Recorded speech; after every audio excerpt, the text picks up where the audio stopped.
Welcome to Golf Channel Academy. I'm your host, Martin Hall. We're here at Lake Nona Golf and Country Club in Orlando, Florida, scene of the very first Solheim Cup, and appropriately, I'm joined by someone who played in that first Solheim Cup. Nice to be back. Very nice to be back. Yeah, a few memories, picking up a few vibes from that 1990. So what's that, 25 years ago? Well, we've got Laura Davies with, a Hall of Famer, as you know, and this is her short game special. A lot of people think of you as a wonderful hitter of the ball, which indeed you still are to this very day.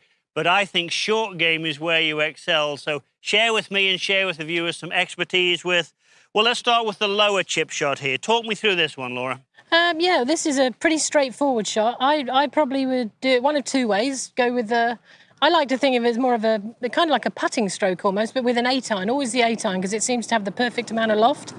So you square up as if you're, this is a little bit of a right to lefter. So square up almost as if you're going to hit a putt. Take a grip almost like a putt. And then literally take it back. Just a nice little jab and run. And it just gets it on the ground really quickly and you feel like you're in control of the pace. That one's run out a bit. This is actually quite a quick green, but the idea is to keep things simple so there's no wrist in it. Like a putt in many ways, would you feel there's a bit more weight on your left foot, your front foot, to just pinch it a little bit, or do you feel about 50-50? No, I think it's right in the middle. I think, yeah, it's right in the middle of the stance, and it is literally like a putting stroke. So it should keep it very simple. And for the higher handicappers, that's, I know a lot of them would probably putt here, but if they could get used to just that little bit of loft, they'd have more control over the pace. Wise advice indeed. Now, I notice here, the grass is firm enough, the ground is firm enough, Lake Nona, of course. You can drop the ball here. What would you do if, in fact, the ground was a little softer, perhaps a touch of rough there? How would you play it then? Well, probably go, this is obviously, like I said, an 8-iron, go to probably a, I've got a 50 and a 54, but probably the 54 with this one because of the distance of it. And this will be a completely different shot. I'm not going to hit the putting stroke one. I'll open the stance out of it. I want to land it on the green probably, I don't know, 4 yards. Bit of check with the first bounce, and then hopefully... Do you always see a landing area? Yes, I think that's vital. If you're going to hit any chip, even a short chip that looks very easy, you make sure you find the spot you want to land it on, and then you're focused on something, and it makes the shot a lot easier. So you've picked a landing spot. On this occasion, we're not going to land it short. Practice swings, important or a waste of time? No, but very important. You've got to get a feel for what you want to do. It's like a putting stroke. You'd never just walk up to a putt and hit it. You'd have a couple of practice strokes away from the ball. Same here. Slightly open stance. Anytime you want to loft the ball, I would say open your stance out because it just helps you get the club under the ball, lets you get out of the way of yourself. So, yeah, just a couple of little practices where you want to hit it, looking where you want to hit it as you're swinging, and then into the shot. Pitch that a little bit far, but that's the idea. Yeah, no, that's certainly the idea. Yeah. And I do notice there that, in fact, yes, as you said, you do hinge. It's not a stiff-wristed, wooden manufactured that's a completely different one. Let's just look at a couple of those practice swings again, Laura, and just look at the wrist action here, folks. I mean, definitely a little hinge going back, very much a sort of swinging of the head of the club there. Do you see this as hitting down on the ball? That's a nice one. Hitting down, that's a very nice one. Do that all the time, that if you would, would, be nice, please. Wouldn't it? Do you see it as hitting down on the ball a lot, just brushing the turf? No, this shot, like I said, anytime you want to loft it a little bit, open your stance, and as you've hinged it, like you said, come in and chop, almost feel like you're hitting on the back of the ball and making the spin immediately there, because I'm always looking for a little bit of spin for that little bit of extra control. Absolutely. Now, to spin. Would it be important? You've had caddies most of your life, and a lot of viewers wouldn't know this. Is it important to keep the grass out of the grooves and stuff like that? 100%, yeah. You never, any caddy worth their salts has got, I mean, I've been doing it myself today, so there's a bit of mud in there. But yeah, definitely keep them clean and give yourself maximum chance. Use the equipment. All right, let's hit one more. Nice going here, Laura. See if we can chip it in again. Well, that looks like another nice shot, LD. Come on! Come on! No way, 2 in a row. Are you kidding me? Too easy. I think you can see she's got the low runner. Yeah, you got that one. Well, sometimes we need the high shot, and as I said at the start, she's an expert in the short game. So don't go anywhere. You're watching Golf Channel Academy. We're back with Laura Davies. It's her short game special. The first European to be ranked #1 in the world. Won the European Order of Merit 7 times, I believe. Yeah. Can't do that without a great short game. Now, we've moved here. We've gone from the lower shot. We're going to have to hit a higher one. But before we actually get into the higher shot, just talk a little bit about the lie of the golf ball and how that influences what can and cannot be done. Yeah, well, this particular shot, because we've got a couple of sprinklers out there, you probably can't see them, but so you've got to loft this one. But if you were, for instance, in this little hole here, it'd be very difficult. You'd have to think of something else. You'd have to think of another shot you wanted to hit. So, yeah, if you haven't got the lie sometimes to hit the shot you think's the correct shot, then don't do it. Think of something else. But obviously here I've got the perfect lie, so can open the stance up and try and hit a nice loft shot and put a bit of spin on it. So let's talk about how practice swings, how you're going to try and use the club, slide it under the ball. Yeah. Any grip changes at all for this shot? I tend to go a little bit stronger with the left hand because I really want this time, really want to hinge it and I really want to get under the ball. I want the club head just to, as it's going through the ball, to be it's almost like a scooping action, a little bit like that. But a lot of aggression through the ball. You can't be timid with this one. You've really got to hit the shot. Very open stance, more open than for some of the other chips we were doing. And it's just a confident shot, really. You don't hit this shot if you're not confident. You try and think of the other shot. But the more you hit it, the more confident you'll get. So just practice, practice, practice for this particular shot. Are you feeling confident? I am at the moment. Then we can hit it. So a couple of practice swings. Yeah, well, I like the idea of strengthening the left-hand grip. Interesting. Yeah, I've just something I've done that helps me get a bit more spin on it. So, yeah, just get comfortable, really open the stance. I noticed there, Laura, in keeping with a lot of good players, that you kept moving. You're not static at all, are you? No, really loose and, yeah, just feel it. You'll feel when you're right and you're in the perfect position. Yeah, and then just explode onto the shot. And like I said, any deceleration at all and you're going to duff it. So I'd say that's the key to this particular shot. Really open it out. A lot of people, you say open the club out and it's like that. And you say you can step on it so it's like flat to the ground. Because the club's just going to help you get the height you're looking for. So when you're hitting this shot, because you want the wrist action and because you want the spin and you want the speed, do you do anything with the grip pressure? Do you tighten it? Do you lighten it? A little bit stronger. Yeah, a little bit stronger. I feel like I'm gripping on quite hard on that one as opposed to the other ones, which was a very sort of neutral sort of grip. But yeah, really grab hold of it.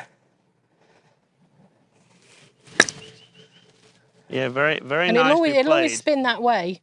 So that's why I open it out and I want to be pitching it left of the pin because the spin he's putting on it is always going to go right.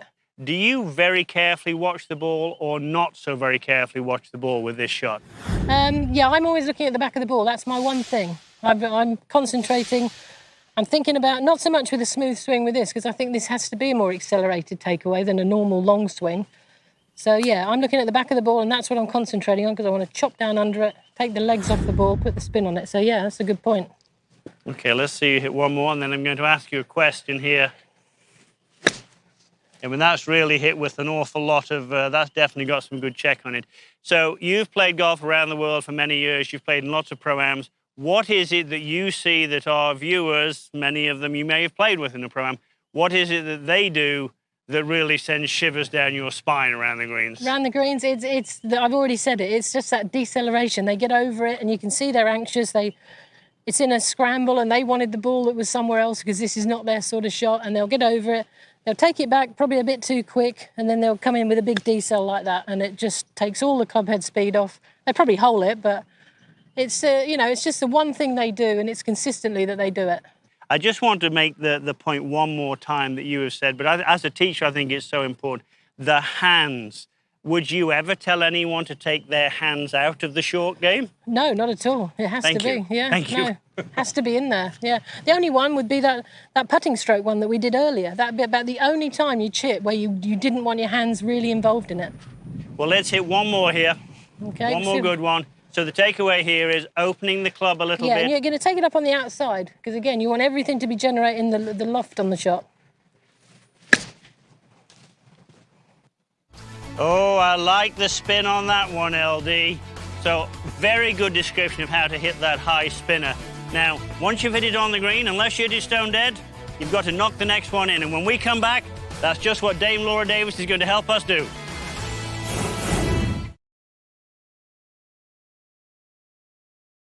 Okay, this is just pretty much a bog standard bunker shot, probably 12 yards. You want to land it Yeah, probably 8 or 9 of those yards. And the best way, I mean, you've got to have an open stance. That's for most bunker shots. You want a nice open stance. You're going to take the club up on the outside a little bit, which would be on that line. And then it's the standard thing. You want to hit just behind the ball, so you want to generate just a little bit of spin. Club head speed should be pretty aggressive. Nice and smooth away. And then splash down into the sand. You want to put a bit of spin on it to stop it and then get it to trickle to the hole. Welcome back. We're on the putting green with 12-time Solheim Cup player Laura Davies. As of filming today, the most winning record in Solheim Cup history, something you're very proud of, I'm sure. Yeah, it really is. You know, I suppose I've played in the most, so I should have the most points. Well, you don't be the most winning player in Solheim Cup history without being able to hole a few of these when it matters most. Talk us through your putting fundamentals. Well, putts of this length, I mean, you're not going to hole them all. We all know that. Probably you'd be hoping to make 8 out of 10, 7 out of 10 from this distance, I'd imagine, in a round. I know this one's slightly, just on the right edge, this one is probably. So all I do, when I'm lining a putt up from behind, I don't necessarily pick a spot, but I get a good feeling for where that right edge is. And as I come in, I plant the club down, and immediately I feel like I'm lining exactly where I want to be. So that's the good starting point. Then square your feet up. So you got your tram lines. My feet will be just left of the hole. Putter head's going just on the right edge. And something I've been trying to do is stop the lower half of my body moving. It's been moving too much. Someone spotted it, they gave me a tip, and it's really helped me, and it's something I think I can work with. So now I feel like I've got a strong base, no movement, and then just a good stroke back, good roll through. Not quite enough pace on that one. That's why most putts miss low. You need to be probably another 5-6 inches past the hole with your pace on that one. So we'll try it again. Would you take practice swings? Would that be part of your preparation? Yes, absolutely. So I'll just go through. This is what I would do if we're in a tournament round. Like I said, I'll do my normal setup. I'll have come in and put the putter down there. Come out about 2, maybe 3, just for pace practice strokes. Then back in. Get that line. A little bit more pace. That one just broke a bit, but it's just got to be consistent. Putting, you have to be consistent. Try and do the same thing every time, the same routine, whether it's a 8-footer or a 20-footer. Absolutely. Now, as I've mentioned at other times in this show, you've played with so many Pro-Am partners. You've seen them struggle with putts of this length. What would be the thing that you see with them, probably more than anything? I think pace. Their pace is so off. You know, they can have a putt of this length and actually knock it 10 feet past. And I think that obviously that's the higher handicappers that don't tend to play much. We get a lot of players that hardly play. So I think pace is something that the amateurs really could work on, that could really help them, because although you don't want to be dying the ball in, you need to have that little bit of pace past the hole. That's something they could work on. Yeah, I think for sure most people don't realise that the optimum pace most of the time would be the ball might roll more than 12 inches past the hole. It's very difficult if you just try and roll it over the front edge. One thing I would like to ask you about, I see right now your left hand low with your putter. Yeah, something very new. I started that, my caddy, she wanted me to try something, because we've not been holding many putts, the truth be known. The last sort of 2 years on tour, the putting's been my biggest problem. So she just thought that, because she was in her own time on the tour, she was a really good putter. And she just thought I was getting a bit wristy and the club head was waving around a bit too much. So we just thought, if I can get that left hand down there, that's going to take out quite a lot of this sort of movement. And it really is helping. I feel like I'm rolling the ball great. And it's, I think, again, another quite good tip. I'm sure a lot of players already do left hand low, but it's something that's working for me on the straight. Not as many as you think. Just hit me one more. Jack Nicklaus once told me if he had to start all over again, he would go left hand low. Yeah. So here we go. That time I hold one.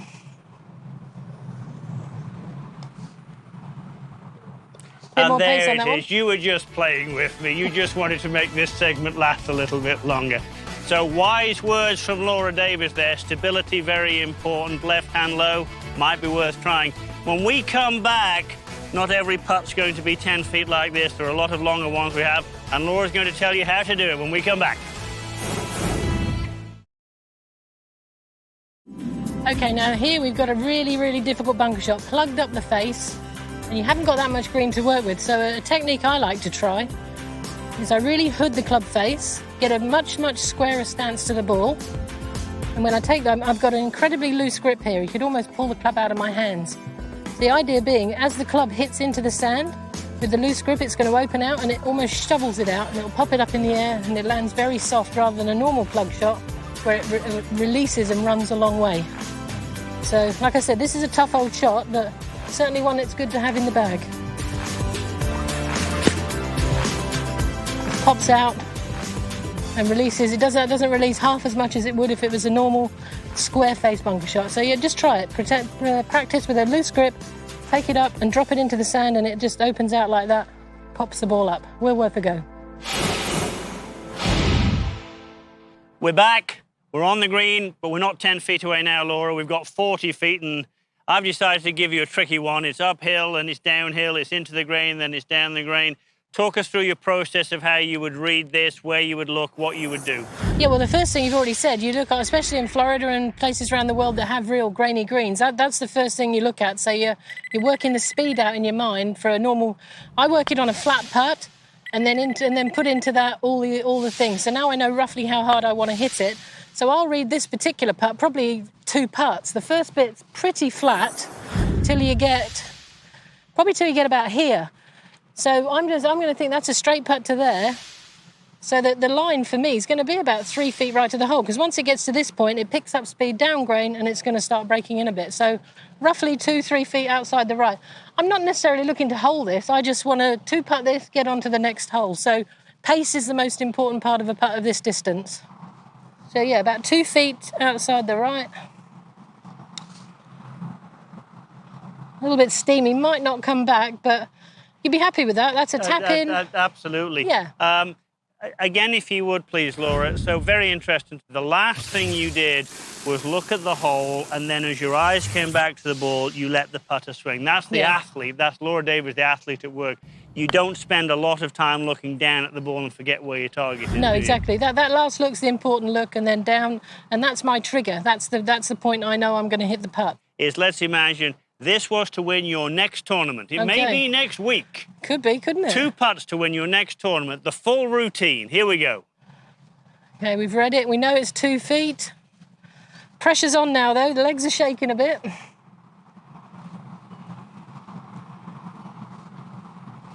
Right, I'm pretty happy with that. Looking for the pace. And for me, very important, try and keep the bottom half of my body still. Nice smooth takeaway. And through to the hole. And you would be very happy. You can see that is great speed control with those 3 golf balls. Laura, as always, an absolute pleasure to be with you. Thanks so much for sharing the tricks of the trade that have made you a Hall of Fame player with us. Oh, thanks, I've really enjoyed it. It's been great coming back to Lake Nona, picking up a few of the memories from days gone by. It doesn't seem like 25 years ago, but there you go. But I've really enjoyed it. Thank you to Lake Nona Golf and Country Club here in Orlando, Florida, scene of the first Solheim Cup, one of the first Solheim Cup players, and thank you for watching. We'll see you next time on Golf Channel Academy.